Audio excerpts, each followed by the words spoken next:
de Monsieur Klett, qui est un élu, donc aujourd'hui, ce soir.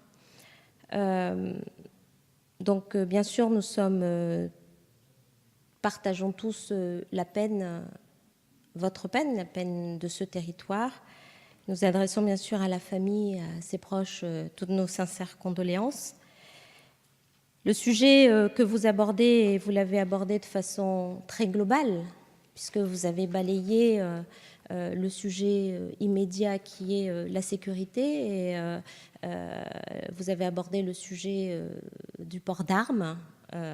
Vous avez aussi abordé très globalement la mobilisation tant sur l'éducation que sur l'insertion, l'accompagnement des jeunes. Donc on voit bien que ce sujet de la violence meurtrière, est un sujet qui doit être d'ailleurs pas, hélas, qu'en Guyane, mais globalement à chaque fois qu'il se pose dans nos territoires, il doit être abordé de façon toujours très globale.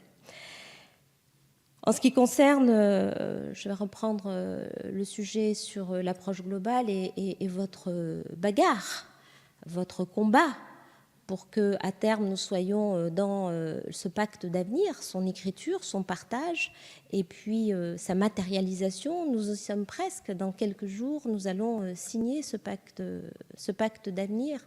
Donc c'est un grand pas, et ce grand pas a été fait grâce à beaucoup d'entre nous, mais surtout grâce à votre détermination concernant ce projet. C'est une bonne nouvelle parce que en relisant et en regardant ce pacte d'avenir, nous sommes vraiment bien dans le balayage global, tant en termes d'infrastructures du territoire guyanais, et je parle du logement, je parle de la mobilité, mais aussi de tous les autres sujets, dont le sujet éducation, et Dieu seul sait que sur ce territoire, nous avons besoin d'investir énormément.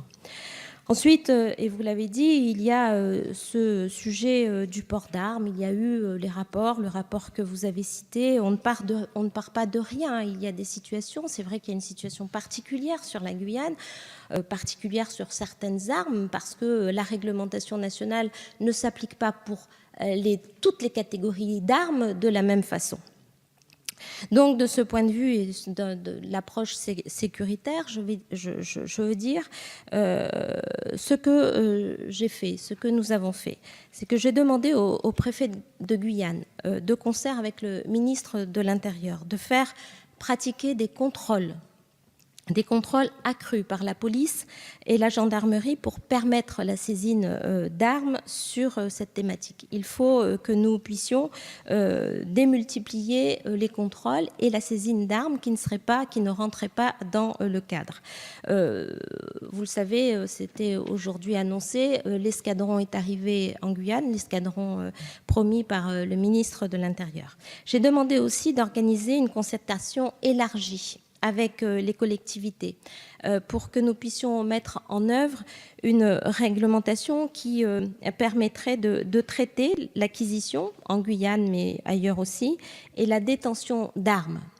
D'une part, mais aussi leur utilisation. Parce que le rapport que vous avez évoqué tout à l'heure, ainsi que les suggestions qui étaient, que vous avez reformulées, pourront très certainement servir de base à une concertation élargie. Je pense qu'il faut vraiment que nous soyons sur cette concertation élargie, parce que pour avancer sur cette réglementation qui concerne les armes, il faut que la population soit aussi associée à cette démarche et soit volontaire. Et vous le savez qu'il peut y avoir une différenciation entre les gens de l'intérieur, pour aller vite, et les gens du littoral, parce qu'à l'intérieur, il y a aussi une pratique de la chasse et il y a l'utilisation de ces armes. Voilà, Madame la députée, notre mobilisation, notre volonté sur du court terme et sur du moyen terme d'avancer sur ce sujet. Merci.